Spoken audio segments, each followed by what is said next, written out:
know that humans are complex beings. We have the capacity for generosity and kindness. But on the other hand, we can also be mean, cruel, and selfish. So the question is, what is our natural default mode? Are we generous and kind by nature, and meanness and cruelty are learned behaviors? Or is our nature mean and cruel, but we have the ability to learn to restrain it and train ourselves to act generously and kindly? Well, actually, this is an old question that has been debated by philosophers and psychologists for centuries. Sigmund Freud, for example, had a decidedly negative view of human nature. In his book, Man is a Wolf to Man, he writes, men are not gentle creatures. On the contrary, they are creatures that have instinctual, powerful share of aggressiveness. In other words, Freud considered it clear that our basic instinctive nature is aggressive and unkind. Carl Rogers, on the other hand, who was one of the most influential psychologists of the 20th century, argues with Freud's premise and expressed a positive view of human nature. He holds negative behavior is learned, and that the innermost core of man is good.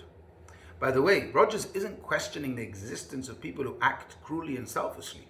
He asserts, however, that these traits aren't the base of our nature. Rather, they are learned behaviors. No, so what does Judaism say? The Maharsham, Rabbi Shmuel ben Moshe de Medina of Greece, a great rabbi, teaches us that humans are naturally good. He quotes King Solomon, who said, Asher asa Elokim et ha'adam yashar, vehema bikshu cheshbonot rabim.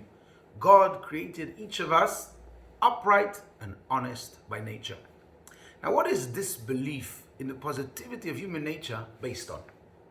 So Jewish philosophy teaches us that we all possess a divine soul, and that this is the core of our human identity. This soul is divine, it's completely pure. And as we say in our morning prayers, Elokai neshama shenatata bi tehorahi. My God, the soul that you have placed in me is pure. Baal Shem Tov explains that people's goodness is like the gold found in the earth. Sometimes one needs to dig for it to find it, but it's there. Perhaps this explains why although Korach, who was punished for his rebellious behavior against Moshe, nonetheless still gets a parasha named after him. This week, Parashat Korach. Because Korach famously said, Ki kol ha'edah kulam kedoshim v'tocham Hashem. The entire congregation is holy and they all have a spark of God in their soul. Korach argued that the essence of every single person is pure.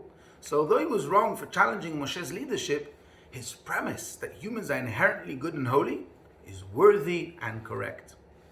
This Shabbat is Gimel tamuz, when we commemorate the Hilula of the Rebbe.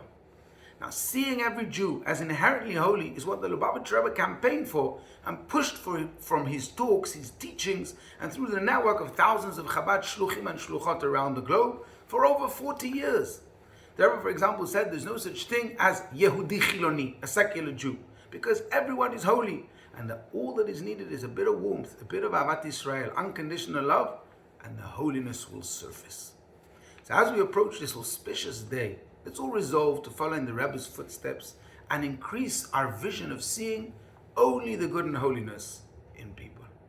Shabbat Shalom.